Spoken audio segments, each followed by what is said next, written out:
Allahumma ya rafi'ad darajat, Allahumma ya rafi'ad darajat. Allah teh ieu khutbah berarti ganti soal sing hade geus hati-hati degekeun ku urang perhatikeun leungeun urang teu meunang uca aco ka dieu ka ditu nunjuk doang ge nunjuk jadi masalah masa keur salat nunjuk wa man lagha fala jum'atalah lalagaan berarti tunjuk ngomong ngobrol fala jum'atalah teu sah jum'ana sia eta cakang jeung Nabi sok dibaca ku urang iza saidal khatibu alal minbar fala tatakallam wa may yatakallam faqad lagha wa man lagha fala jum'atalah orang beungeut siang teu bujung. Ya Allah ya Rabbi eta hadis eta kan dibaca tu urang mah ji sugan teh naon cenah hartina makana tanyakeun atuh ji sugan teh eta mah hadis naon bae idza sa'idal khatibu 'alal minbar di mana naik seseorang khatib kana mambiun mimbar fala tatakallam ente ulah ngajablog wa may yatakallam saja lamun ngomong faqad lagha berarti heureuy lalagaan wa man lagha fala jum'atalah cakang jeung Nabi dalam lalagaan berarti teu sajumaah tah abeh tenget urang besi salat lembur urang terjemahanana ngaco urang negor teu bisa pindah salametkeun awak urang di akhirat aing waduh kos kiamat ieu pan salat ieu mah lain ceramah ieu mah lain madak kula pernah di Garut pajubah terus di Bandung salat Jumat milu begitu salat Jumat waduh ngaco ieu mah khutbah acak-acakan kieu langsung lohor ngazohoran salat salametkeun salat waduh bahaya pernah deui di Bandung di Bandung ka dieu set pajumah jeung guru malah di Bandung jeung guru ti Cililin dekat dieu dekat Banten mampir ka dieu poe Jumat hayang poe Jumat nyanan pas itu harita pada larang langsung salat Jumat ti Cililin rada beurang salat Jumat pada larang sarua Jumat kos kitu Noel zuhur acak-acakan khutbahna salametkeun diri urang tapi ulah jeung fitnah tegor heula ieu teh kapan khutbah ieu mah gaganti salat teu meunang ngaco lamun nya ngaco bae terus bae pindah urang mah nya terus bae urang nuturkeun ngaco ye atuh lagi salat ieu mah salat mantek sing hade salamat kan bae engke tanya pan pan ngaji deukeut ka masjid ieu sih kok masjid ka ditu jumahna teu meunang gara pindah-pindah kumaha aing bae geus bongan sia ge kumaha sia atuh aing kumaha aing lain mah haji mah pan eta teu kapisah masjid imah kajeun aing mah geus ngaji kos kieu ge sia moal so amat aing kadang-kadang so tungtung mah gelut dari dinya ayo salamet geus sia deh urang kan moal kebel di dunia aju engke di akhirat urang aduh lamun kana kaku gara-gara urang salat Jumat teu ditarima deui kumaha coba nggih ieu salat Jumat cek malaikat teh rusak padu kula mah teh nyaho pan sia ngaji bae teu didengekeun saekeun sulusia ku aing sia cek malaikat neraka sia deui kumaha coba urang emang Sayyidina Umar bisa ngalawan ke malaikat potongan urang mah pan kepeng bisa tah mantap Sayyidina Umar urang minta tulung ka Sayyidina Umar kumaha tulungannya aing jatuh wau ka sia sia tilok hadiah tilok naon tilok aing endeu kumaha coba poe Jumat teh lain sambarangan lantaran dina poe Jumat teh fiha sa'atun la yuwafiquha 'abdun muslimun yas'alullaha ta'ala syai'an min amri dunya wal akhirah illa atahu iyyahu ku Gusti Allah di jero poe Jumat teh aya hiji jam aya hiji waktu anu teu pati ngakuran manusia seorang muslim di jero eta waktu kemudian menta baik urusan dunia maupun urusan akhirat langsung bakal dibere ku Gusti Allah poe Jumat tinggal jam sabaraha teu dibejakeun ku Kangjeng Nabi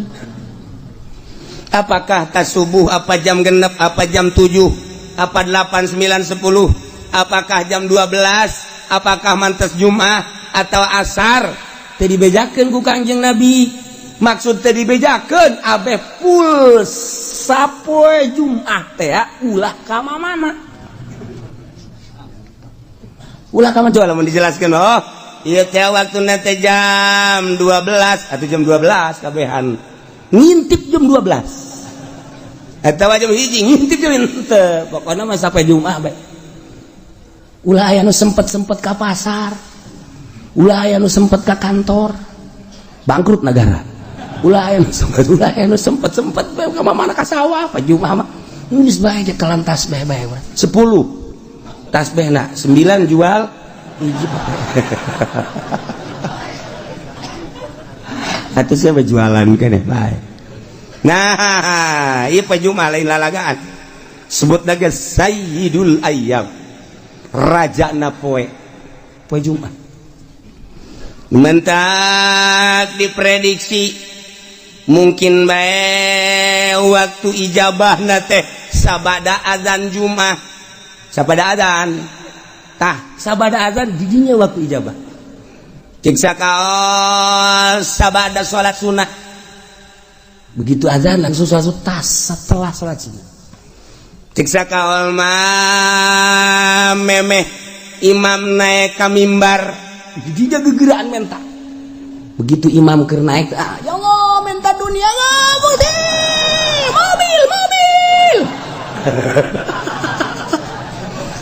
teu parugu ulah diembat-embat isin jero hate bae. Siksa kaul mah antara khutbah 2 khutbah ka hiji diuk tah di jero diuk dirinya waktu ijabah.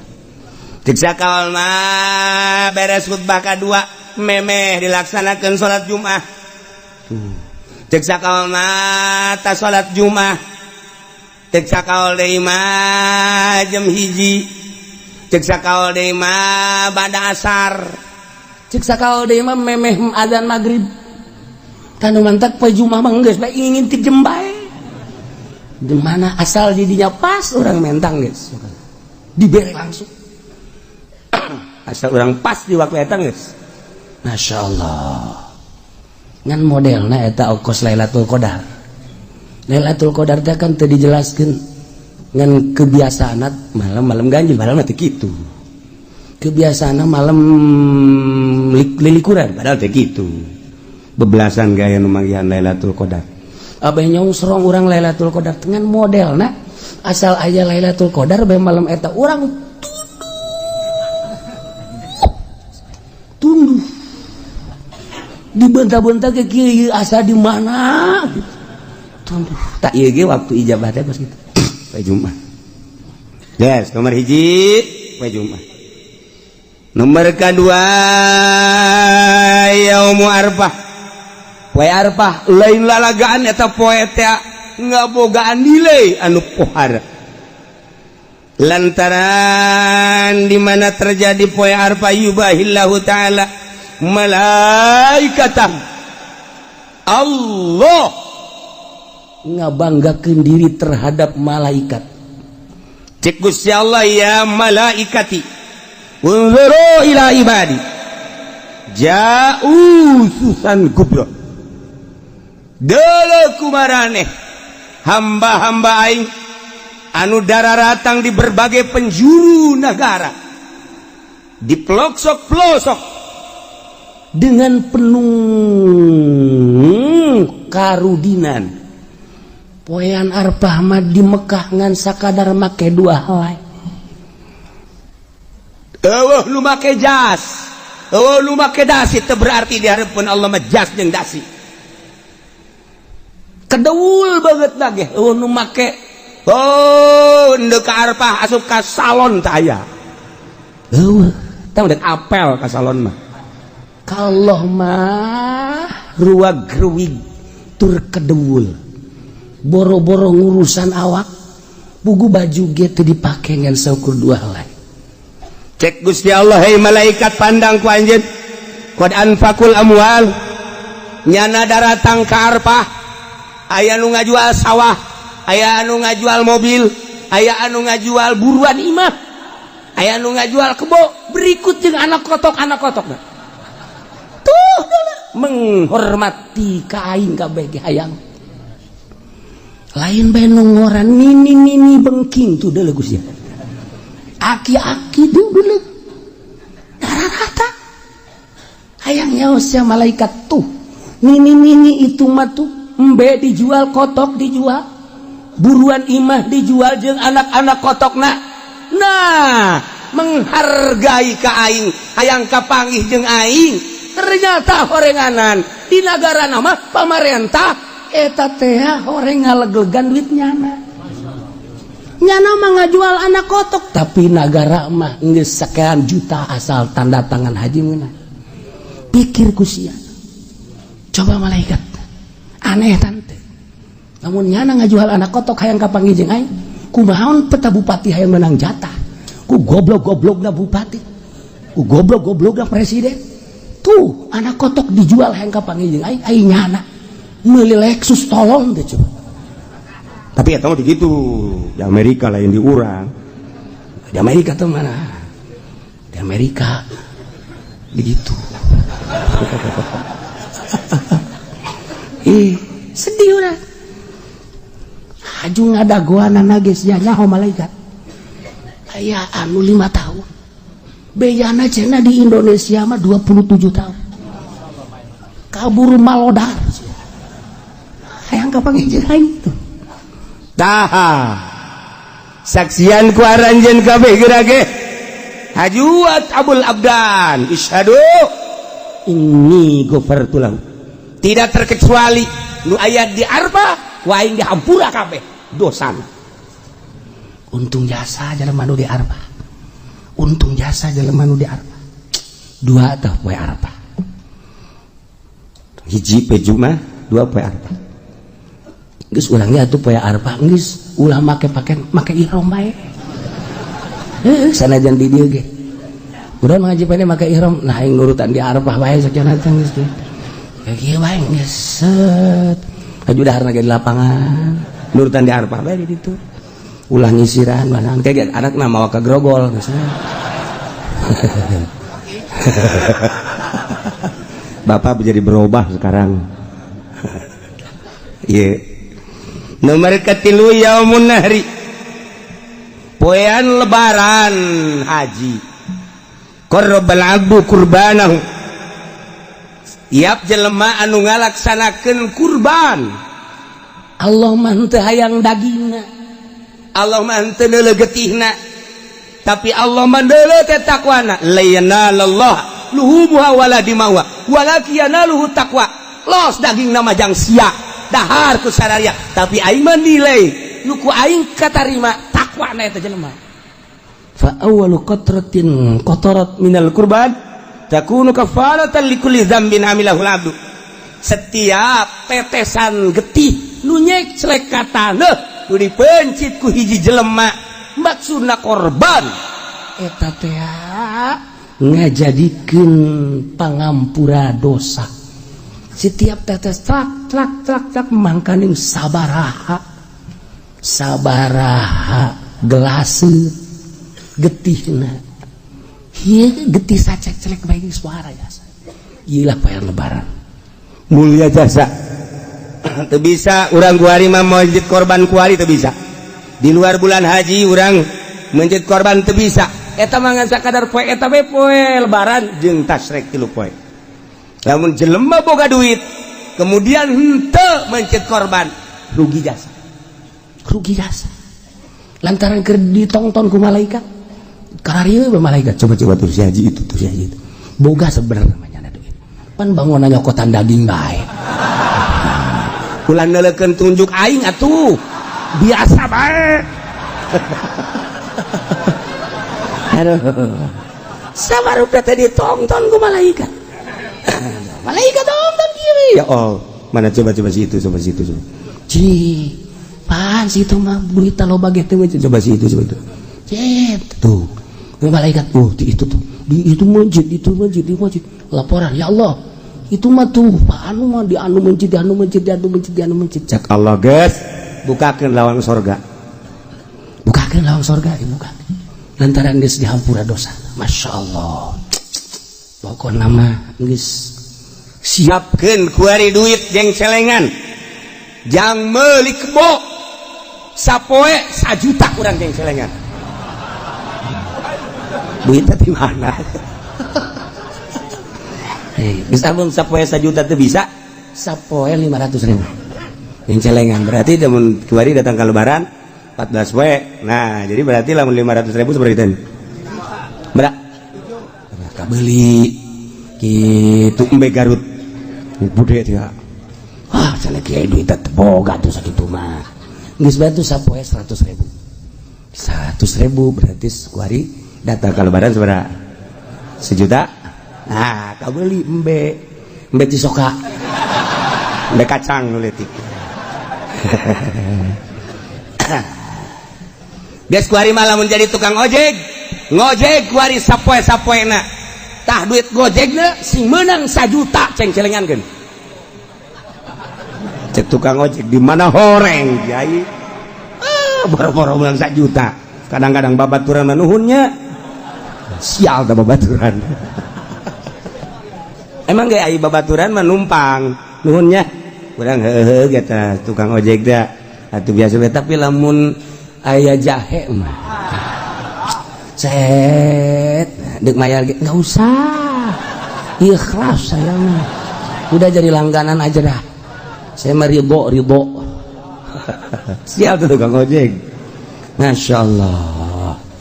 geus mah deui teu puguh karu eueuh logak non direm hut karasa yang nyenud ka dieu tukang ojek di bareres 2 3 4 Yaumul Fitri poe lebaran fitri eta teh lain sembarangan poe lantaran diawali ku puasa setelah selesai puasa sebulan nyana seakan-akan dek nyokot gaji berangkat timah masing-masing ke masjid untuk mengambil gaji cek Gusti Allah syahidukum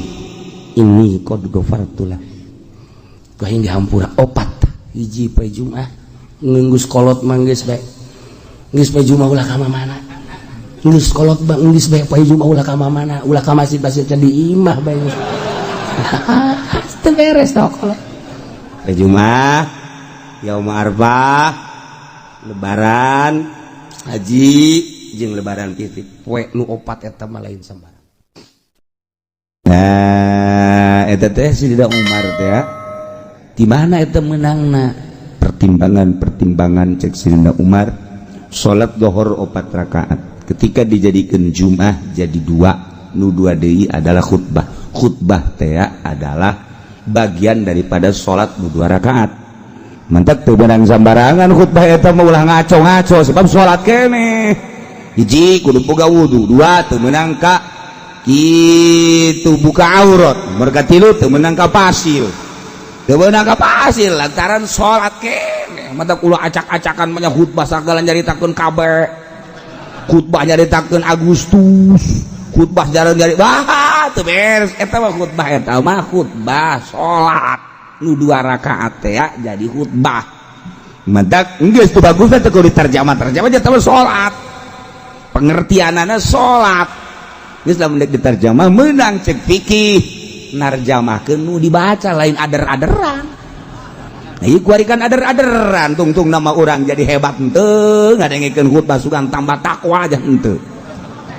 nah karena itu tah geus sabandingan bahasa Arab daripada besi ngarusak meundang diterjemahkeun narjamahkeun babacaan nu dibaca ai nu dibaca nangan sabaris ai ngacona boh mun henteu di tek ku masyarakat trek terus bae terus eta bangke turun khutbah maning dirate khutib ku khutbah asapkan ka sumur nah eta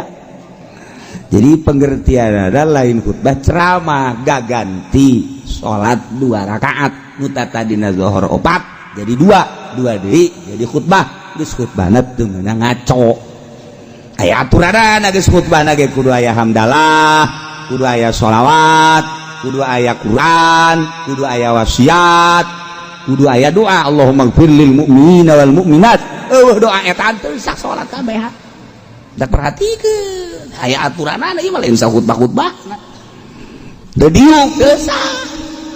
sebab diangkat sarakaat geus dipisah dua khutbah teh sarua jeung 2 rakaat diuk heula diuk karak nangtung deui mun eretet bae jana diukan heuy ai sia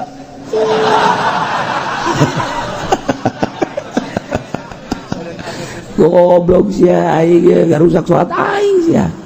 Nah eta lan mah khatibna kudu nu paham ulah tarjamah acak-acak ieu mah salat ndek khutbah mah nya ndek ceramah ketas Jumat atau meme Jumat tos ceramah sadekna nya da tekam budak ngebudak geus tah cenah nu ngadengekeun atuh karasa ku sia berarti sia teu dipake karasa ieu mah keur salat ieu mah ditah Allah tungtung nama pan kulataran salat ieu kan anu ngadengekeunage teu meunang teu ngadengekeun. Idza sa'idal khatibu 'alal mimbar fala tatakallam wa may yatakallam fala faqad lagu wa man lagu fala jum'atalah deuk kumaha coba di mana khatib naik ke mimbar ulah ngomong awas urang lamun ngomong berarti lalagaan sia lain keur salat wa man lagu fala jum'atalah teu boga jumat sia teu sah ye atuh mah khatib urang lalagaan bila perlu main coklak di dieu atau khatib dah kudu dula-dula pan ieu kos ge berarti robah khutbahna atuh geus babarodo masyarakatna atuh khatibna kudu pinter ngarusak aing khatib khutbah aing ulah dipaksakeun berarti barodo geus atuh bere penerangan atuh ku khatib bere penerangan ulah datang ka ngarusak salat teh ieu salat Jumat ngarusak atuh kabeh di karubah diacak-acakan tah ieu keur sakalian nyaritakeun Sidina Umar iya bulan iya mata 40 gaganti ta'zir nah iya ke khutbah gaganti sholat 2 rakaat jadi khutbah hendak teu bisa teu meunang teu buka wudu hati-hati jadi teu meunang lalagaan urang bae urang nu ngadengekeun teu meunang nundutan nya sholat nundutan ieu mah geus adzan Allahu akbar Allahu akbar Allahu akbar Allahu asyhadu la ilaha illallah geus bare nangtungnya masih khusyuk jasa aduh nu digigireun ngantep deui. Hareup imam geus mulai Allahu akbar bismillahirrahmanirrahim nya kakara kudang. Ya deuk nangtung isin kan. Deuk diuk bae pan nya salat. Kumaha aing nya cek kieu. Saya si hade. Ya urang bae urang heula mimitian sing rapih. Teangan masjid nu rapih sebab ieu mah Jumat salat ieu mah lain lalagaan. Bisi aya khatib anu ngaco urang henteu bisa negor khatib pindah salat Jumat pindah ye urang di dunia moal kebel dibawa acak-acakan ku khatib bloon ieu teu nyahoon bawa eta salat acak-acakan segala jaritakeun ngaler ngidung netan gol tarjamah kudu dibaca lain aju acak-acakan hayu tarjamahkeun alhamdulillah hamdan katsiran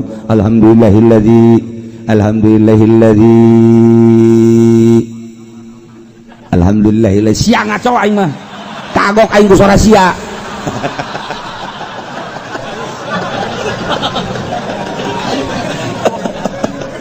aduh masya Allah nah tarjamahkeun terus ayat terjemahkeun wasiat terjemahkeun aya ditarjemahkeun mah peuteuna naon narjamahkeun usikum iya ya bitaqwallah kula wasiat ka kaula jeung ka maraneh kabeh takwa ka Allah sing hararade teu naon tah beres Jumat imamna main catur pan tadi usikum ayuhan nas tegap ayuhan hei manusia ditatakwa turun khutbah main catur geus bandingan bakeun golok ai sia tapi usikum naon sia hah hayu jeung aing main caturna sia golok nah, eta khotib anu bener. Ulah main tunjuk khotib asal khotib bae. Nyadakan wasiat malulu ayuhanas ittaqullah waf'alul khairal la'allakum fa'arat nafa'al. Orang-orang kadinya da ka khotib. Assalamualaikum. Salam. Jangan nonton TV. Aing teh senang khotib kos kitu. Ya Allah ya Rabbi ikan sholat masalahna ai ceramah maki pudoli acak-acakan los Tawa lain sholat tamanya nama sapira bisnis.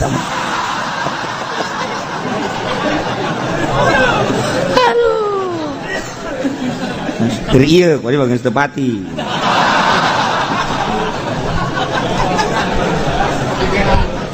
Ya Allah, ya Rabbi Karim. Itu kan ada perubahan-perubahannya nama dia, ada perubahan siapa bencana. Kadangnya aku orang foto berapa nih. Coba ge, jadi bayar ngomong kan. Aku tuh berapa di kos gitu. Iya khutbah berarti ganti soal sing hade. Geus hati-hati degekeun kurang perhatikan lengan orang temenang uca aco ka dieu nunjuk doang ya nunjuk jadi masalah masa keur salat nunjuk. Wa man lago fala jum'atalah. Lalagaan berarti tunjuk ngomong ngobrol fala jum'atalah teu sah jum'ana sia. Eta cakang jeung Nabi. Sok dibaca kurang idza sa'idal khatibu 'alal minbar fala tatakallam. Wa may yatakallam faqad lagha wa man lagha fala jum'ata lah. Orang banget siang teu bujung. Ya Allah ya Rabbi. Eta hadis eta kan dibaca. Tuh urang mah ji sugan teh naon cenah hartina makana tanyakeun atuh ji. Sugan teh eta mah hadis naon bae. Idza sa'idal khatib 'alal minbar di mana naik seseorang khatib karena membiun mimbar pada cakakallam ente ulah ngajablog wa may yatakallam sahaja lamun ngomong faqad lago berarti heureuy lalagaan wa man lago fala jum'atalah cakang jeung Nabi jelema lalagaan berarti teu sajumaah tah abeh tenget urang besi salat lembur urang terjemahanana ngaco urang negor teu bisa pindah salametkeun awak urang di akhirat aing waduh kos kiamat ieu pan salat ieu lain ceramah ieu lain madak kula pernah di Garut pajubah terus di Bandung salat Jumat milu begitu salat Jumat waduh ngaco ieu mah khutbah acak-acakan kieu langsung lohor nah lohoran salat salametkeun salat waduh bahaya pernah deui di Bandung ka dia set pa Jumat jeung guru malah di Bandung jeung guru di Cililin dekat dia dekat Banten mampir ka dia pa Jumat hayang pa Jumat nyanan pas itu harita pada larang langsung salat Jumat di Cililin rada beurang salat Jumat pada larang sarua Jumat kos gitu Noel zuhur acak-acakan khutbahna salametkeun diri urang tapi ulah jeung fitnah tegor heula ieu teh kapan khutbah ieu mah gaganti salat teu meunang ngaco lamun nya ngaco bae terus bae pindah urang mah nya terus bae urang nuturkeun ngaco ye atuh lagi salat ieu mah salat mantak sing hade salamat kan bae engke tanya pan ngaji deukeut ka masjid ieu sih kok masjid ka ditu jumahna teu meunang gara pindah kumaha aing bae geus bongan sia ge kumaha sia teu aing kumaha aing lain mah haji papan eta teu kapisah masjid imah kajeun aing mah geus ngaji kos kieu ge sia moal so amat aing kadang-kadang sok tungtung mah gelut dari dinya ayo salametkeun sia de urang kan moal kebel di dunia aju engke di akhirat urang aduh lamun kana kaku gara-gara urang salat Jumat teu ditarima deui kumaha coba ye ieu salat Jumat cek malaikat teh rusak padu kula mah teh nyaho pan sia ngaji bae teu didengekeun saekeun sulusia ku aing sia cek malaikat neraka sia deui kumaha coba urang emang Sayyidina Umar bisa ngalawan ke malaikat potongan urang mah pan kepeng bisa tah mantap Sayyidina Umar urang minta tulung ka Sayyidina Umar kumaha tulungannya aing jatuh wau ka sia sia tilok hadiah tilok naon tilok aing endek kumaha coba ketika hiji manusia hiji umat di negara kemudian ku Gusti Allah teh diturunkeun seorang nabi titah dakwah ngajakan nauhidkeun ka Gusti Allah umatna dirinya teu percaya ka nabi tersebut inkar ku Gusti Allah selalu diberi siksa dengan cara siksaan teh ku kasangetan fakir penderitaan gering dibere ku Gusti Allah teh paila datang ka es timbul penyakit maksud Allah gitu teh supaya berpikir manusia la'allahum yatadarra'un la'allahum yadurra'un dibere susah ku Gusti Allah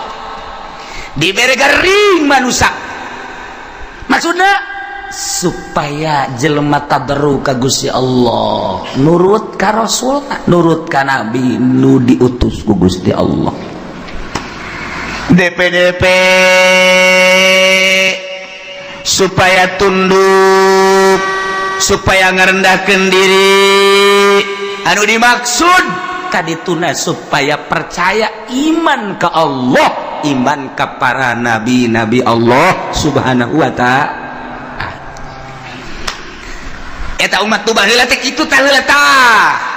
eta teh sebagai contoh nu baheula cak Gusti Allah terus datang ke Kangjeng Nabi Muhammad datang ke sahabat Kangjeng Nabi Muhammad tadi kitukeun mah bakalna ke dibere susah dibere garing maksudnya supaya iman ke Allah Indonesia baheula teh di zaman kitu Belanda urang mau nyaritakeun di zaman Belanda dongeng-dongeng bapak urang baheula emak urang baheula ngeunahna centek lantaran eueuh roti boborosan kunyana dicabut geus maboros pare geus maboros kalapa boros panon pandan dan lain sebagainya di dalahar kunyana kunaon eta lantaran eueuh bala-bala didaharkan kunyana susah kabladieuna terus kaleuweung diteangan kunyana buat tangkal ieu yang ngeunah ieu aya suweg dicabut dibawa ka imah terus dipasian terus dikulub golotrok di dahar di kalapaan caknya langeun aya da tanggana nu nurutan pajar suweg kunyana hareng badur mabok nya eta kan zaman eta teh zaman susah nah ieu zaman susah ya dibere susah ieu ke zaman harita baheulanan zaman nenek moyang urang baheula jadi geunah bejana sagala derowak ngeunah nu asak mah sagala centek ngeunah sagala kingkit ngeunah sagala kitu katoka ngeunah sagala rupa kudu eta atuh kapan eueuh dahareun nu aya eta atuh geus lamun urang nyaritakeun zaman kamari ieu beuh nyabot dangdeur masyaallah sagede jempol teh di pasianan di dahar atah-atah isuk-isuk ku amis yak nyana loba dahar kuari mun teu nyeri beuteung kunaon sebab eueuh dahareun zaman eta mah ngeunah jasa zaman kula bae ge lamun urang ngadahar kitu nyaritakeun tentang ngadahar naon dangdeur atah pernah ngadahar kitu huwi nu atah ngeunah ngadahar sao atah ge ngeunah sao atah ya Allah ya Rabbi ku ngeunah eta sao teh komo rada mengkal-mengkal mah ya Allah sao atah tidak nu mantak baheula mah lamun aya rujak tumbuk teh rujak tumbuk mantep jasa lantaran sagala ararata hararaya ngeunah kuari mah kuari loba dahar teu ngeunah nu kos kaditu nah ieu dibere hararese ku Gusti Allah tapi eta jelema lamun ba'da magrib breng ngararaji ka imah ustad nu tinggalin ngaraji kabeh mari ustadna ge teh yang dibayar jeung hayang-hayangan ge lumayan ieu eta masuk korat duit teh aduh bisa jana maca Quran aju anu rada gede mah pan baheula ngajina teh depan dari mimiti nu ngeja heula aju nu gede geus ka Quran aju balik-balikna kan ka masjid di masjid paling jago nyana nakol bedug hiburanana teh nakol bedug hiburanana sakitu dagdug geus eta hiburan nyana sakitu doang geus baheula mah aman bere kabelah dieuna terus mahmur ku Gusti Allah teh terus engke paroho deui ka Allah jadi bere susah deui ku Allah kuari bae kuari leleti kanan ya kieu bae ini mah cerita perorangan bae ulah kabehan ada perorangan ini kayak kaharti kakabehan nih kayak kaharti kakabehan Assalamualaikum. Waalaikumsalam. Duh, Kiai, doakeun kula. Mana? Kula deg dagang Kiai, aduh boga modal supaya maju bae. Namun maju mah pan masjid tuh omeaneun jeung pondok pesantren amis ngeunaheun kadengena kana ceun. Ngeunaheun, biasa geus pokona mah kula mah ibadah bae.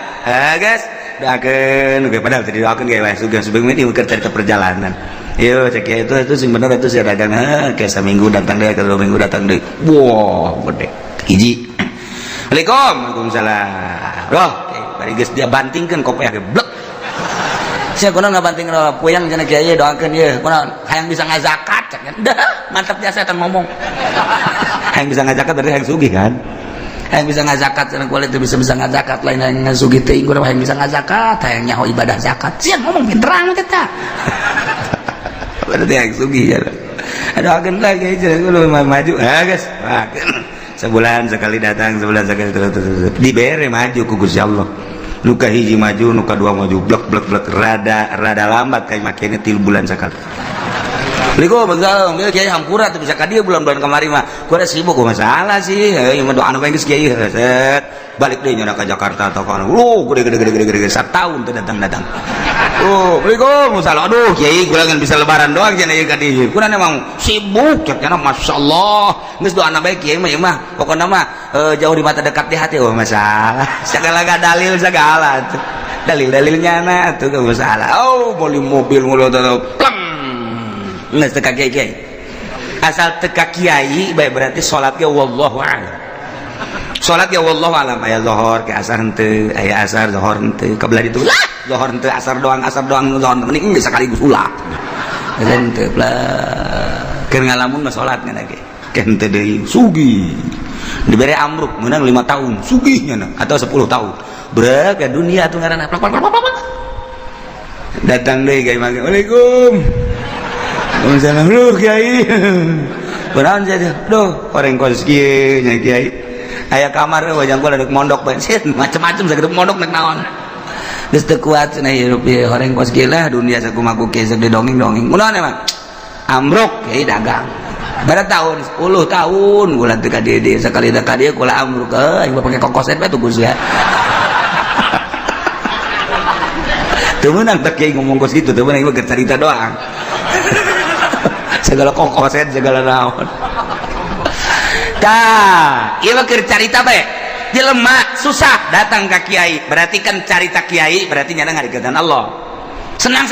po ka kiai. Kajian ieu mah keur carita ka kiai padahal mah hakikatna mah ngajauhan ka Allah kan. Tuh, jauh keur susah mah jelema deukeut ka Allah, keur senang mah jauh ka Allah. Nu matak hebat jasa jelema lamun keur loba sagala deukeut ka Allah hebat jasa. Carang. Jelema deukeut ka Allah teh mun geus kajepit. Geus kajepit, jasa tinggal buntut tapi utek bae. Eta bisa. Kula keur carita di Bandung mun ente ka Bandung aya di dinya ngaran kitu toko Almasum nyaritakeun deui aya naon ngaranna pom bensin Almasum, musola Almasum, masum Bandung loba. Kori aya pondok pesantren Almasum. Aya yayasan Almasum, loba bang boga Almasum Bandung. Eta teh kumaha dongengna baheula ngaranna Haji Maksum. Eta teh keur susah jasa datanglah ka Mitoha ka Garut. Kees tadi Mami Toha. Doana kiai geus di Mami Toha tadi dinya geus doakeun beres Mitoha berenang tuh ngadoakeun. Maju ambruk deui. Tas maju teh teu ka Imam Mitoha. Teu ka Imam Mitoha, ambruk ka Imam Mitoha deui.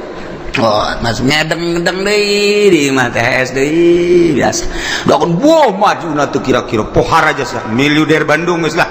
Geus datang ka pae teu kapanggih.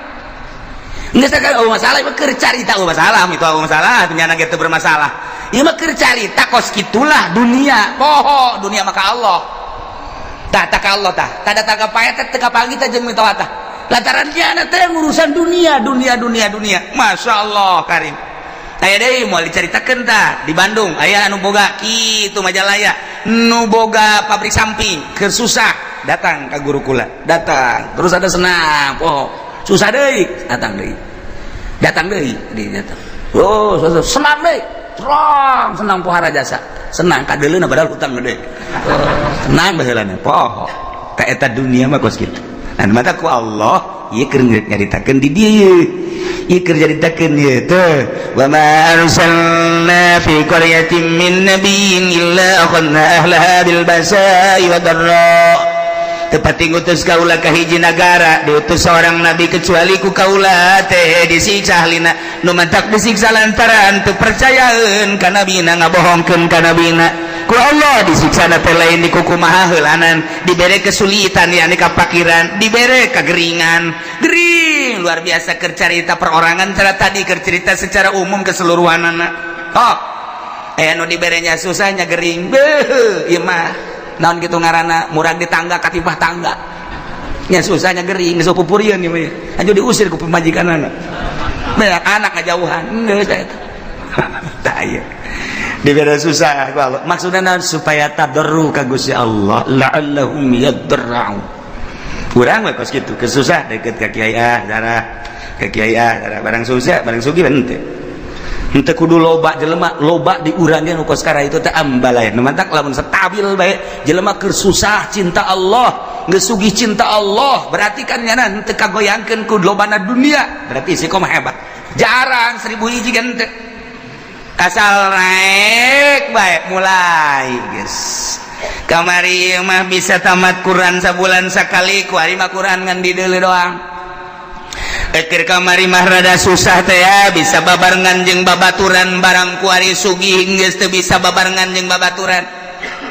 kamari ieu mah keur rada susah teh ya bisa seserian barang sugih mah tuh geus teu bisa kuari mah sibuk Bandung teh Surabaya teh Singapura teh Jakarta teh nah eta teh kos karari itu teh engke poho ninggalkeun setik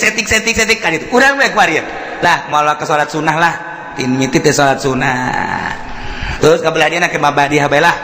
cuma qobliyah jeung badiah henteu kabeladi itu mah bisa-bisa teu salat kabeladi itu bisa teu salat tak eta kos kana ditu tah eta teh teguran ti Gusti Allah tah nah jelema diutus nabi ku Gusti Allah sebuah negara lantaran kacau teu inget ka Gusti Allah utus nabi dakwahnya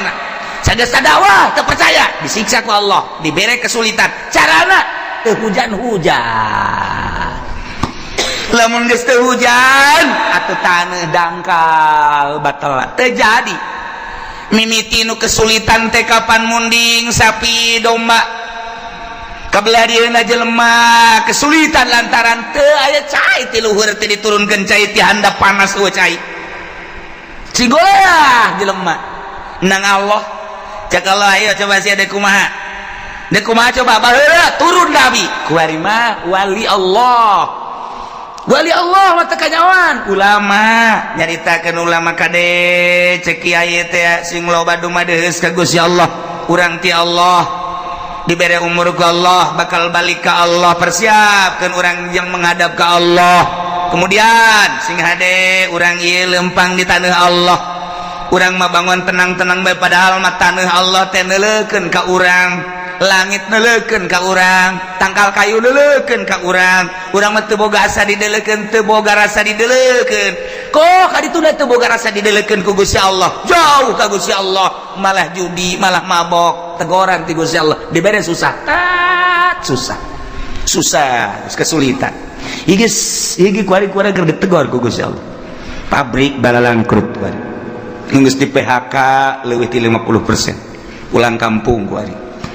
pabrik nu aya ge encan jelas manajemen geus teu jalan lantaran ekspor impor teu jalan sebab dolar makin naik kuari geus 13,4 kadituna lamun 14 geus leuwih parah deui antara pembelian bahan baku jeung produksi jeung penjualan teu seimbang sehingga PMHK-an anu dilobakeun lamun kuari encan jelas bakal datang ka iraha maka pabrik mulai gulung tikar geus pabrik gulung tikar berarti karyawan sabaraha ribu kali kuari keur aya kitu 50 pabrik atau 100 pabrik sapabrikna menelan manusia kitu 2000 baheula keur dirata-ratakeun kali 100 sabaraha jelema nu nganggur pulang kampung ka ditu terbengkalai nu boga kontrakan nu tadina ngandalkeun kontrakan di daharna teh tajang sagala rupana kontrakanna ditinggalkeun maya listrik bapan terus bae nunggu sih nek kumaha tinggalnya apa tambang mana yang gantung diri baik gitu ya mulai itu terbengkalai je bang di urang kumaha pasarkan hari kurang geus teu jalan artina teh jalan teh kumaha jalan mah ala kadar jalan tapi kan lain cara biasa aset anu biasana 1 hari menang 1 juta ku hari mah teu menang 500 acat ya keur carita nu leutik carita nu gede ieu encan jelas datang ka irahan encan jelas nah ieu keur dicoba ku Gusti Allah nu tenang-tenang santri lah santri suka mikiran pabrik henteu santri mikiran tani atuh henteu santri mikiran perekonomian henteu nya teh nyaho ka ekonomi ka politik teh nyaho santri mah sebabnya nama jadi wali kabeh mun nya wali santri ya tuh tenang wae nya ngitung bae we cenah supaya balik-balik seuseuh ya padahal makolot-makolang duh anak aing geus datang deui we Pak bapoe balik deui ka pondok kudu aya duit 1 juta boh aduh kalau ada ngakak di anak aing ye aya duit berangkat eueuh duit gua moal aya sesuatu lo mau ada kira ka pondok deui pondok meuli je Samsu kieu atuh nyaritakeun politik balik gigi nyaritakeun ekonomi duit aing ngambalaya taloba geus cenah mah itu geus nya mah jadi wali bae pokona mah geus nah pang tenang-tenang mah geus jadi santri geus ngitungan bae ngaji mah tilok hitung balik deh bae teu nyaho santri mah geus teu nyaho naon pokona mah ngaji ibadah geus teu nyaho naon jasana jangan anu mikiran bae ge sugan atuh jadi kitu motivasi dan henteu atuh mani nyana salat berjamaah pondok baca Quran tadarus Allahu lazim dak masak beres beri botan dak duit aing ambual aya di bapak aing pugu bapak nama ngedagang naon gitu ngartoge ngek geus teu naon nya dagang dangdeurnya nanjak kesangan tengah jalan kesangan kosokan heula ieu dorong deui ka ditu jual datang anakna duit bah meuli gudang garam kadeleuna mah rokok padahal kesang bapak eta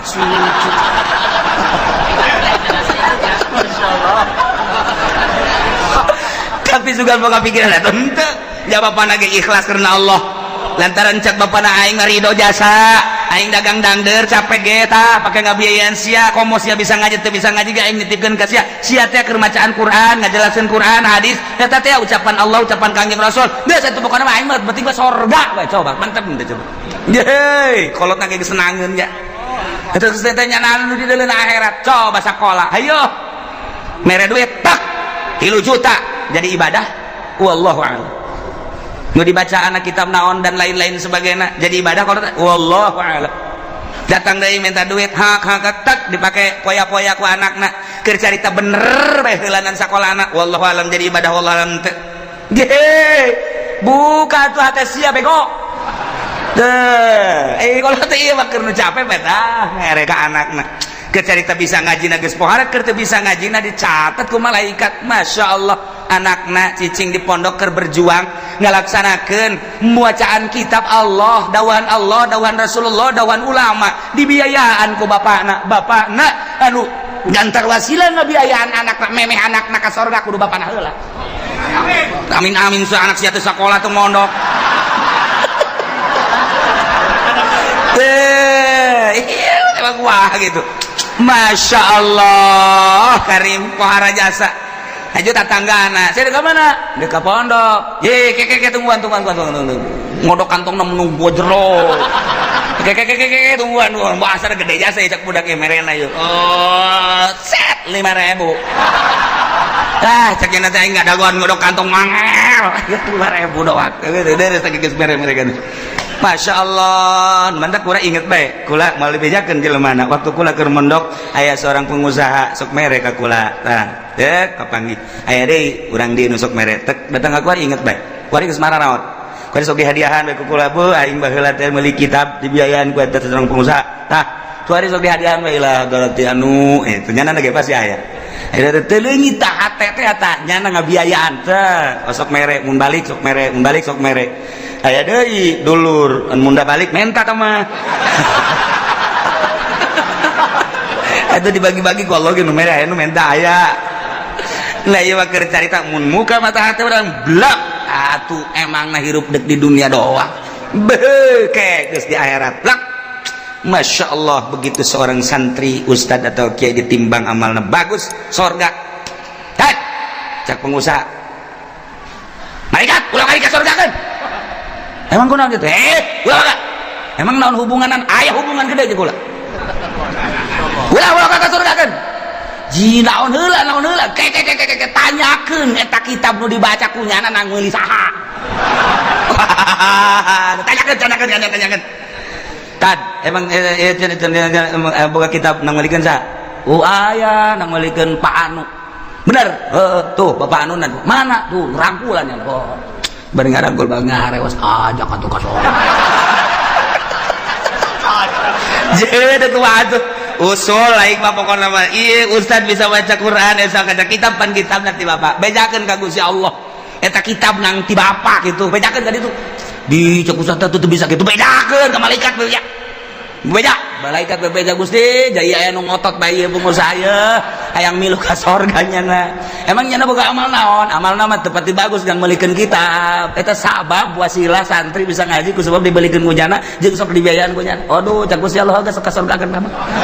Je, lamun urang neuleuh ka dinya tah emang kumaha gitu. Ulah-ulah eta kapan dongeng Kangjeng Nabi, aya jelema nu maot teu boga amalna naon. Ulah ka dikanarakakeun. Cak Kangjeng Nabi pan gitu. Coba sugan wau tante nyana teh pernah ngaji tante jeung kiai.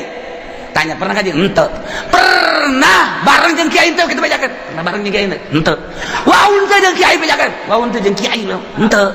Ieu mah berapa mosrongan ieu mah. Gaji tilok wau henteu bareng henteu pan kuara tah mah. Coba pernah henteu ka imah kiai bae. Siapa pernah ka imah kiai? Henteu. Masyaallah. Ieu henteu teh sabaraha? Henteu. Cak Kangjeng Nabi liwat tanya liwat pernah teh ka imah kiai? Barang ditanya si pernah terliwat emang ge ilmun liwat pernah eta ge neangan embe kula leungit liwat ka imah kiai aya nu ngomong eta cenah imah kiai jadi kula nyawa geus ka sorgakeun berarti nyana eta nyahoeun ka imah kiai je atuh komo nu ngararaji di dieu tah eta nu ngabiayaan sarana agama mah kos kitu lain lalagan eta dongeng Kangjeng Nabi. Ditanya heula coba pernah ngaji henteu? Henteu. Pernah wau henteu? Henteu. Pernah bareng teh jeung kiai? Henteu. Pernah ka imah kiai henteu silaturahmi? Henteu. Tuh pohara jasa ieu mah. Sama sakali cenah mah ieu. Liwat ka imah kiai eta doang eta ge neangan embe salam. Tuh mau imah ngabiayaan kan pohara jasa. Masya Allah. Nah ialah tepati-pati kaulah ngutus seorang nabi ka hiji nagara kemudian bangsana jeung umatna ngabohongkeun ka eta nabi kecuali kaulah nyiksa ka ahli nagara eta ku cara dibere kesempitan kesusahan anu luar biasa perekonomian teh jalan pertanian teh jalan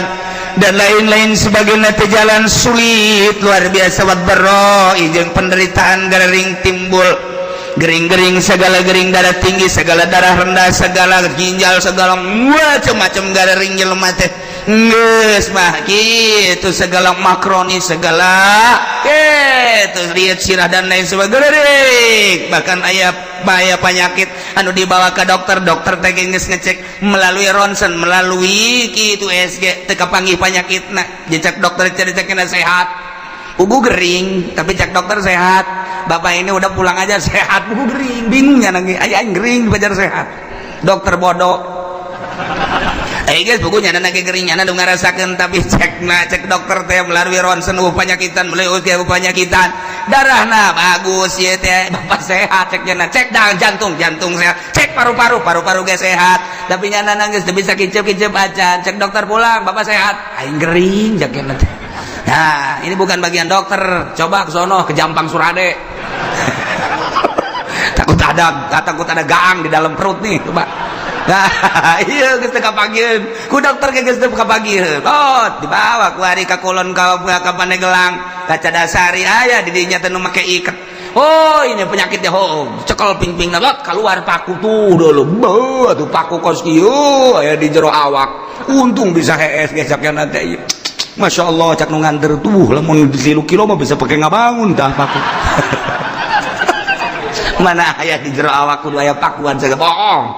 Boro-boro paku urang kasura ge leutik geus nyeri jasa tunggu paku sok badak kieu. Mah urang teu percaya bae.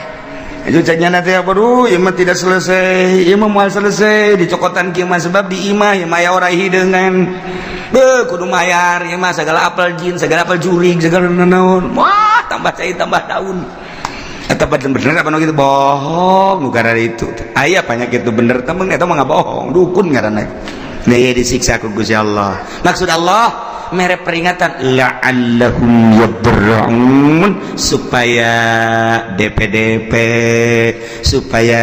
tunduk rendah diri kadituna iman ka Gusti Allah. Nu kafir supaya iman, supaya percaya ka utusan Allah. Anu geus iman ka Allah supaya balik tobat ka Gusti Allah, supaya mantep menghadap ka Gusti Allah Subhanahu wa ta'ala.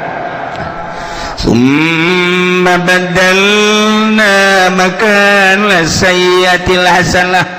tuluy ku kaulan wagung digantikeun dibere eta kaum teh ina tempat kesulitan ka gorengan teh ane siksa al hasanah ta kabagusan nu tadina susah jadi sugih anu tadina gering jadi cager ku ari mah ku Gusti Allah teh dibere mahmur anu tadina dibere susah dibere gering ganti ku Gusti Allah dibere ku ari mah tina tadina panas jadi tiis tadina teu jarara di taneuh teh jadi tadina perekonomian macet ku ari jadi makmur terus jadi jalan dan lain sebagainya geus kasimpulan nama susah jadi sugih gering jadi sehat hatta afau sehingga tina subur tambah harta tambah loba munding tambah loba sapi tambah loba domba tambah loba ayam gitu kene kendaraan tadina boga motor hiji jadi dua jadi tilu mobil gitu kene bahkan jeung pamajikan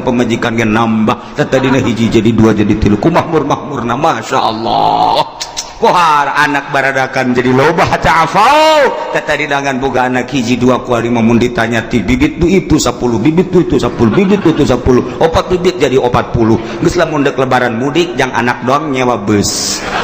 ta'afau bahmur jasa ieu pohara jasa kumaha eta dikitu-kitukeun ku Gusti Allah ke dibere susah ke dibere sugih ke dibere gering ke dibere cager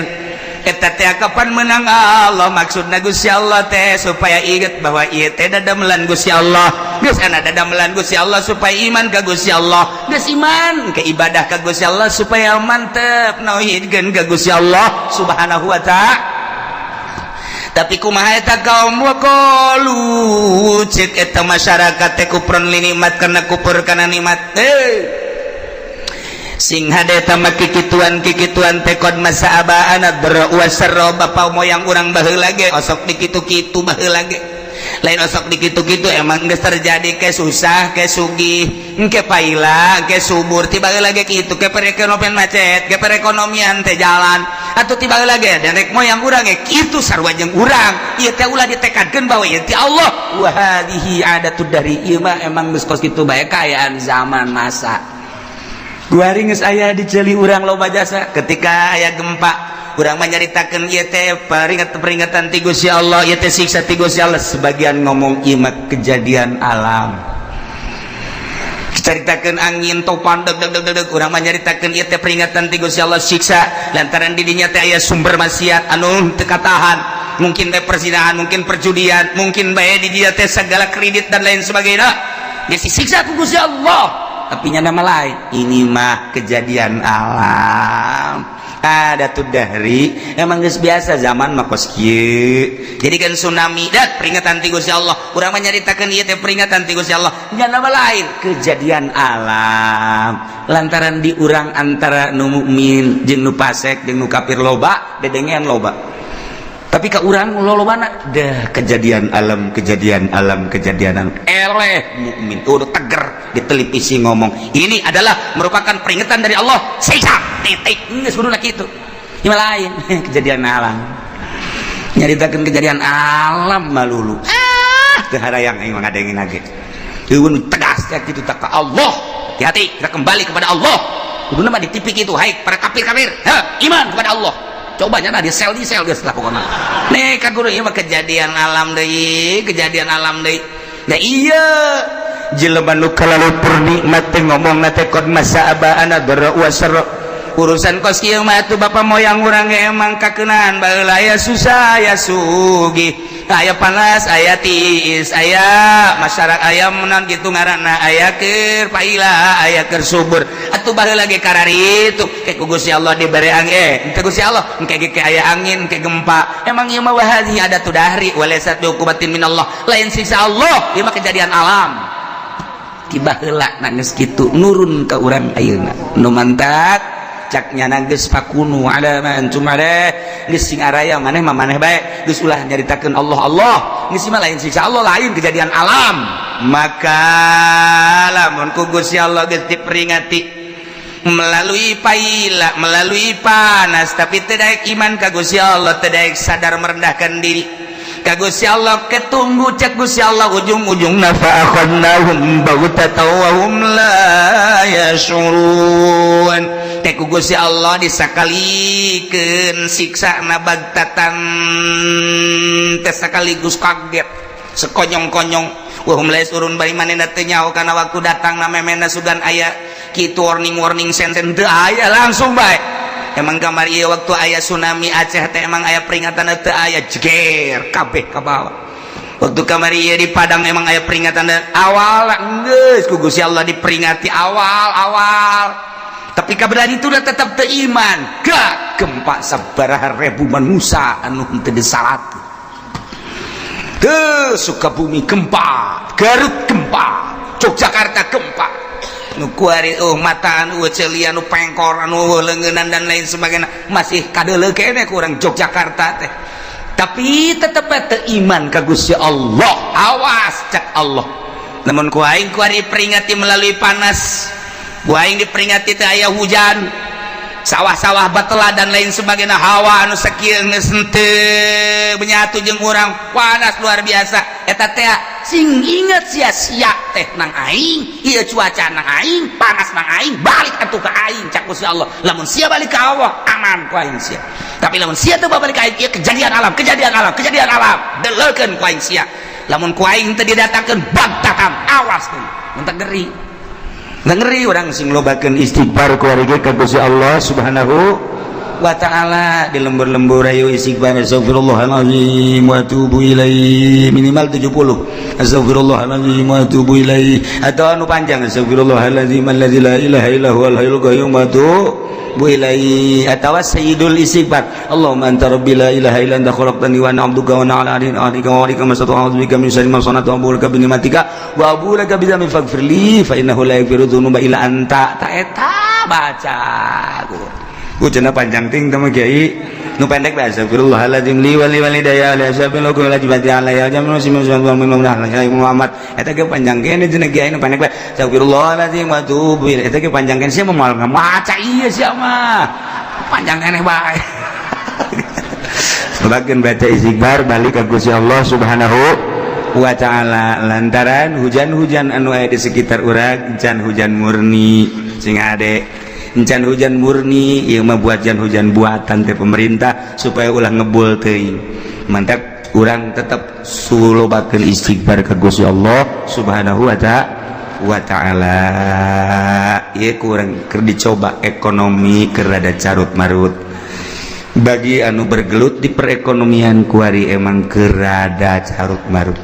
pertanian ribuan hektar nang Allah aya nu geus kekurangan cai urang kula seserian di urang aya hujan lain hujan asli sebab hujan asli mah diawali ku gludug jeung kilat ieu mah gludug kilat mendung hujan sing inget hujan asli awal kilat jeung gludug ketika gludug jeung kilat lain asli hujanna ieu mah sakadar peringatan jeung urang hati-hati ulah obrot teuing tetep urang make caina lobakeun istighfar ka Gusti Allah Subhanahu wa taala ajakan di lembur ku urang babalik ka Allah komo datang ka kafir-kafir arasuk Islam minimal urang nu agamana Islam tobat ka Gusti Allah Subhanahu wa taala geus teu maelu kajen ku kumaha ge dinasehatan ku sasage euy sia kunaon edanan seuri bae heuy sia kunaon atuh ieu bangona walah wahul seuri bae kunaon atuh beda ti sasari seri bae sebab naon sebab aya satu kenikmatan nu batur teu jauheun nu hese dijabarkeunana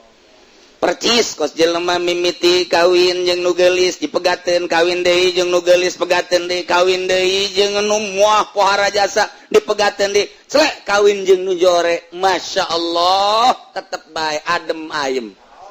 kabeh ngomong sia kunaon ieu pamajikan kahiji kadua katilu kaopat ganulis dipegat-pegateun ari ieu sia mani terus bae ada satu kenikmatan aduh hiji telok marah kadua ngusapanana pohara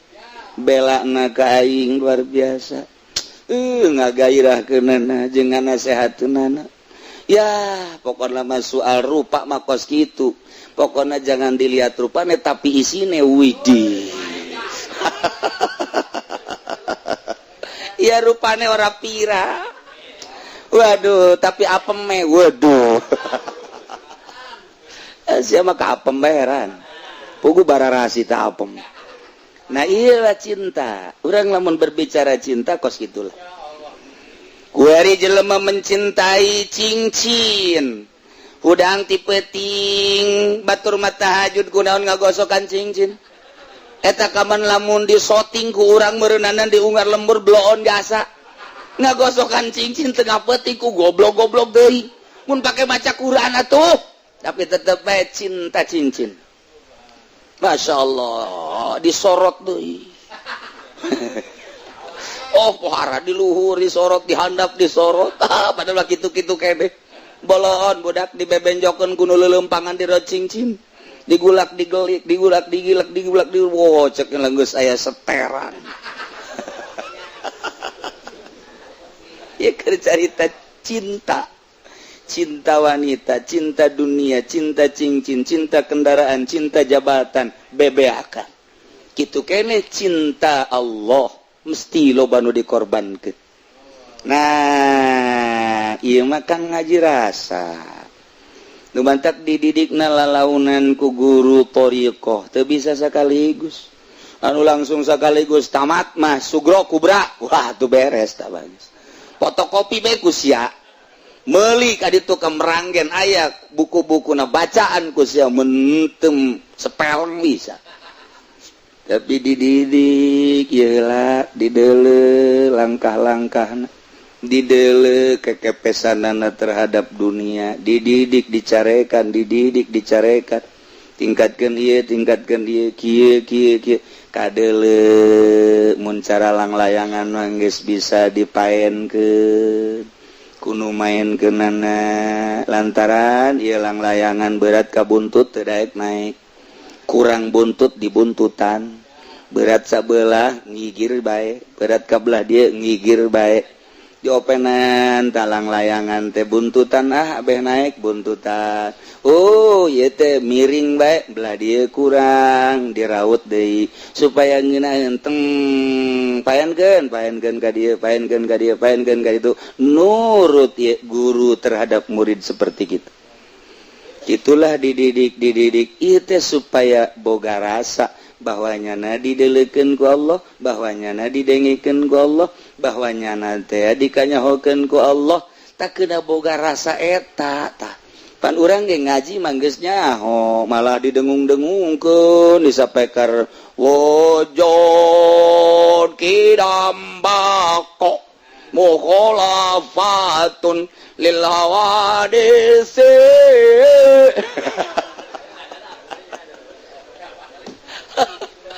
aduh masya Allah tapi kalakuan anak kos tungateun ngartikeun wujud kirambako aja wayang ngeridit bae wayang main bola di TV terus bae hei ai isya kaunuhu aliman samian basirona mana ai dina pasapeker mah pohara jasa diberjamaahkeun ku nyano ceramah bisaan jasa saudara-saudara sekalian MZ mah eleh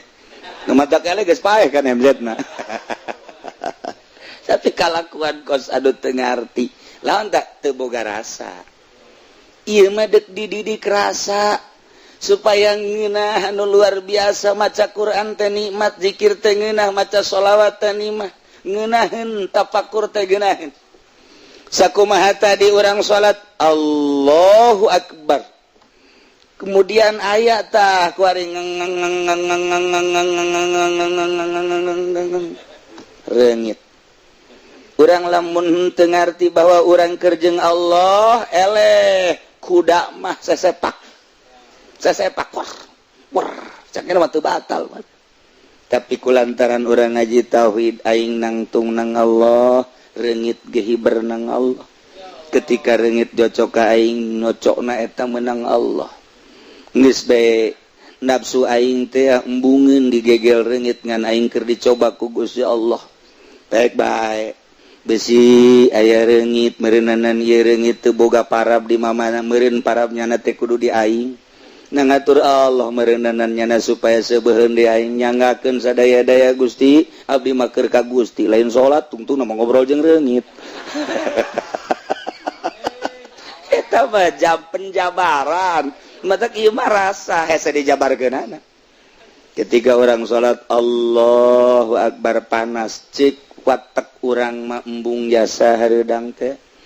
jahayangna mah tiis ngahiliwir tapi dibere panas perangan ku urang je cak watek dea ieu mah watek ngan aing keur merangan watek deuk jeung Allah aing mah mulai roh ngomong cak roh teh sia mah hayang ngeuneunahan bae hayang tempat anu sejuk dahar hayang ngeunah beuteung hayang sebecak roh atuh eta mah urusanna zahir aing tirok diurusan ku sia iraha aing diurusan ku sia aing teh hayang maca Quran aing teh hayang nyaho ka harti Quran aing teh hayang nyaho kana rahasia Quran kusian teu pernah diparaban aing nu diparaban teh zahir malulu ribut roh jeung awak kitulah thariqah ketika terus urang ngadidik roh bakal ngomong ke awak ketika awak urang lapar dahar cakroh tuh sia deui bae dahar ketika hees tuh cakroh sia deui bae hees aing mah can diparaban-paraban ketika dur zohor urang hees tuh bagian aing mah hees deui bae cakroh iraha sia atuh mere dahar ka aing goblok tolol cakroh roge nyarekan ka awak urang ketika urang ngaji babarengan reup hees cakroh teh tolol sia deui bae ira deuk beresna tuh geus puguh tunduh sia molor keur ngaji ge hees bae aing deuk ira diparabanana tuh ketika urang maca Quran kakarak menang sayat 2 ayat aju bae sadaqallahul azim goblok cakroh tolol sia deui bae asal kajen kukumah ge coba ta sadaqallah naon ge bener bae ngopi tuh kan cakroh teh ya tuh sia deui bae ai iraha di parabanana roh marah antap cakroh ke di akhirat sia nya dibeulem sia bagai geus dibeulem panjeung aing-aingna cakroh teh ya wayahna atuh ieu lah thariqah dibulak dibalik ngeuweuhkeun watek tobeat urang dikaallahkeun supaya leres sakumaha halang layangan dipaenkeun ka mana belah dieuna ku guru maksudna belah dituna ku Allah ketika datang instruksi ti Allah persis ku Sayyidina Abu Bakar Siddiq radhiyallahu anhu Abu Bakar Siddiq cak Abu Jahal Abu Bakar siap percaya kitu kana lamunan Muhammad kana sihir Muhammad kitu kunaon kamari mah Muhammad masih wajar-wajar kene kuari mah Muhammad bejana mantas di Palestina cenah naik ka luhur lagi ka Sidratul Muntaha ya siap percaya leuwih ti eta percaya Abu Bakar Siddiq iyalah iman anu luar biasa bandingkan jeung urang titah ulah ngridit masih ngridit lah ku guru ge teu kanyahoan ieu tolol teh coba ku guru ge teu kanyahoan ai Allah lah Allah mah gaib ieu toh teu bolot dek datang ke mana ya orang ibadah iyalah diperlukan thariqah teh diperlukan saat jelema teh ikhlaskeun melalui thariqah teh diperlukan saat jelema takabur datangkeun thariqah teh diperlukan ketika manehna hubud dunya datangkeun thariqah teh diperlukan ketika jelema ieu kitu hubur riasah yang jadi pamimpin datangkeun thariqah nu matak thariqah teh diperlukeun bagi jelema nu deuk ka Allah ketika takabur di thariqah mah ulah sok norekat sia abe ulah takabur sing bener norekatna ketika manehana ujub cak torikoh ge ulah sia ujub bae sok geura norekat abeh ulah ujub sok geura maneh teh ko hubul dunya be datangkeun torikoh abeh torikoh teh ngabasmi tentang hubul mal hubul jah hubul riasah nu matak teu kaharti ieu mah norekat onto ongko dagang limbah ongko tojanya norekat onto ongko ngahikmat ongko ti dituna norekat ongko tapi manehana di dunia terus bohong berarti norekat tak iyalah diperlukan toriko mulai dibersihan melalui lelembutan abeh main lelembutan orang aya latifatul qalbi lelembutan qalbi latifatur ruh lelembutan ruh latifatul sir lelembutan sir latifatul kopi lelembutan kopi dan selanjutnya lamun geus rapi lelembutan lah nu main lamun lelembutan geus main mantep jasa duh asana aing bogoh ka Sarwiti lelembutan main tangarana teh cinta datang teh mah lelembutan juri gatuh ku situ mah lelembutanna ka Allah lantaran geus diberesan engke dibere pirasatul mukmin awas adaku pirasa seorang mukmin leuwih tajam tibatan pedang mentek sing hade ka pirasatul mukmin mantak mentalah petunjuk ke ahli pirasa nah ku hari mah ahli pirasa mah ge ahli perosa nah mulai ku hari dididik lalaunan perlu puasa perlu henteu nu penting mah eta we ku urang zikir tafakur muraqabah di saat-saat anu ditentukeun ku guru kemudian atuh zikirna don khidmah dan lain sebagainya mulai ku hari ko rada beda ngeunaheun sih dibere ku Allah eta teh geus rahasia hese nyaritakeunana kok rain deui sih rada muringkak bulu asal zikir be muringkak bulu buah aya juri henteu muringkak buluna lain ieu mah sabulu-bulu kumaha diberena bae ku Allah ku hari asa aya bae teh Allah di dieu teh asa bareng bae jeung Allah mulai teh dengan sendirina ulah boga kahayang bareng jeung Allah tapi engke ketika dibere ngarasakeun sorangan urang mah ibadah bae ulah hayang babarengan jeung Allah mun hayang bakar kahayal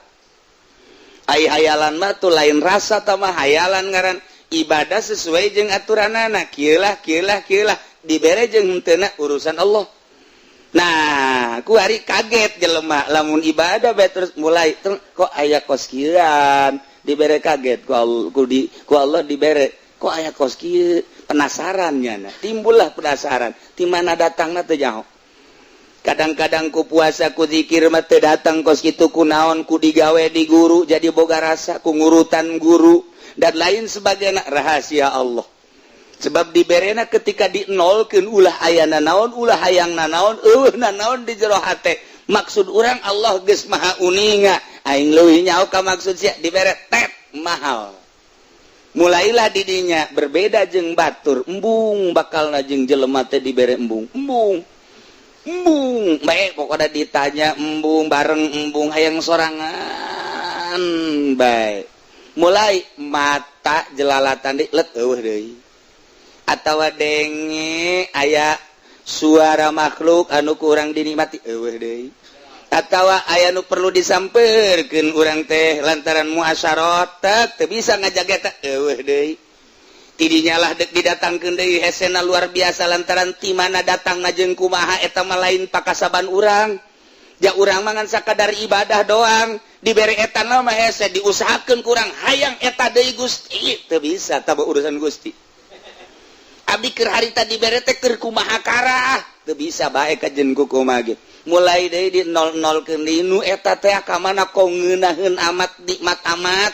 hese mungkin seminggu mungkin sebulan mungkin setahun eta mah kumaha Allah bae ngan urang pernah dibere rasa penasaran hayang kadinya be ulah waka ka Allah hayang ka eta bae terasa eta engke satu saat ketika urang keur nol dibere mungkin rada kebelan tinu kamari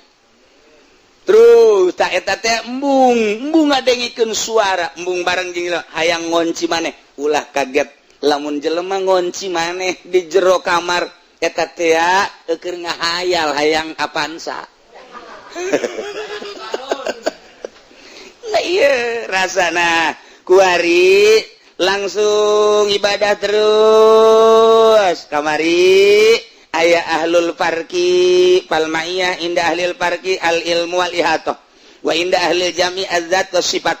lantaran sifat moal pisah jeung mausubna ilmu moal pisah jeung alimna sebab alim teh manit tasopa bil ilmi zaid teh alim kasipatan ku ilmu zaid teh manit tasopa bil ilmi moal pisah ilmu ti zaid sebab ilmu mah sifat zaid adalah joharna atawa zatna zat zaid kasipatan ku ilmuna moal pisah di ki zaid ketika jaritakeun zaid kiai ilmuna geus aya di jero eta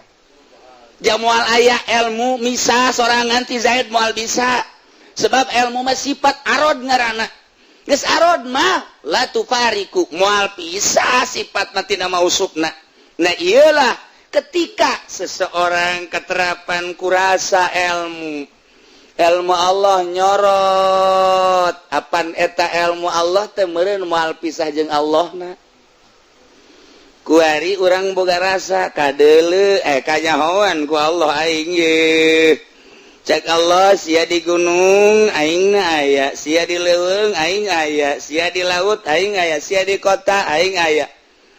sia di luhur gunung aing nyaho sia di leuweung aing nyaho sia di laut aing nyaho sia di kota aing nyaho sia di lembur aing nyaho peuting aing nyaho beurang aing nyaho di nu loba jelema aing nyaho di nu sorangan aing nyaho berarti urang kanyahoan bae ku Allah ilmu Allah teh ngalimpudan urang. Nah, urang teh asa ngojai di ilmu Allah sedengkeun ilmu teh moal pisah tina zatna. Kuari ilmu Allah atuh moal pisah ti Allah na ja alim teh ilmu moal pisah ti alimna. Berarti atuh urang teh keur babarengan dina ilmu Allah rasa urang babarengan jeung Allah berarti. Nah, ieu keur carita dua macem indah ahlil parki urang asa ka ihatah ku ilmu Allah.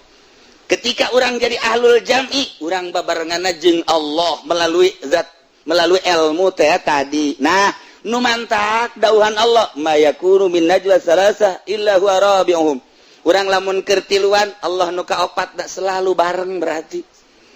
Selalu bareng wala khamsatin illa huwa sadisum, urang limaan Allah nu kagenepna, berarti selalu aya. Wala adna urang kaopat, Allah kalimana, urang katilu, Allah kaopat da min zalik, wala aksar illa huwa mahum. Urang 10-an Allah ka 11, urang 1000-an Allah teh nu ka 1000 hijina, urang 1 jutaan Allah nu ka 1 juta hijina. Dina harti teh selalu bareng jeung sahabat. Urang sorangan Allah ka 2, urang 5-an Allah ka 6, teu pernah bareng, teu pernah teu bareng. Terus bae berarti urang isin tidinya. Nah, nu mantap ku ari kieu. Lantaran terus-terusan aina makanu di mana bae urang ayana. Qala al-Arif al-Wartajusi radhiyallahu anhu al-ma'iyah bil ilmi umum sifat ma'iyah ku ilmu umum ketika urang boga rasa babarengan melalui ilmu umum teh mah tidinya teh lamun Allah teh rasa bareng bae urang teh ku ilmuna deukeut atuh ka Allah deuketna urang ka Allah ku ilmu atuh teh mah khusus garana wali ngan wal qurbu bil ilmi umum deukeut ku ilmu umum wa bi zuhuri tajalli khususun lamun ku zahir tajalli eta lah khusus kuari kieu urang ibadah bae ka nyayan aya dibere duh rasa nyahona Allah ka urang aya di diri urang cak Allah ulah nanaon sia ku aing dibere ilmu ngan ilmu na beda ti batur ilmu sia kudu dipetakeun nyaho sia petakeun metakeunana bahwa aing teh nyahoeun ka sia pada teh urang boga ilmu urang teh kudu dipetakeun bahwa Allah nyahoeun ka sia ka urang petakeun geura ilmu tak ilmu sia petakeun bahwa Allah teh nyahoeun ka urang ilmuna ilmu Allah urang dibere ilmu kanyahona urang teh bahwa Allah nyahoeun ka urang eta teh anu Allah atuh urang mah teu daya teu upaya teu boga naon asana puyeng cenah kieu emang sia mah puyeng bae perhatikeun urang bodoh ka Allah kuari dibere teh ilmu bahwa Allah teh nyahoeun eta ilmu urang teh dibere ku Allah Allah teh nyahoeun ka urang nang di Allah eta teh leutik du kos kitu mah umum tamah kuari kieu aing mere ilmu kasia mere nyaho bahwa Allah teh nyahueun kasia beuki luhur tuh tadi maka karak ge aing mere ilmu kasia guys kuari urang boga rasa ku ilmu urang bahwa Allah teh nyahueun dibere kuari ku Allah ditambahan ilmu sia teh petakeun bahwa Allah teh nyahueun kasia pan eta kudu bake ilmu tah eta ilmu nu eta ge tu nu kahiji nu kadua enang ti Allah tah eta belai dihayal ku rasa ku ari ku kos kitu doang mah tak ku ari kus kitu doang mah eta mah umum asal urang ngaji tauhid kebal aya ner-neran tapi wa bizuhuri tajalli khususun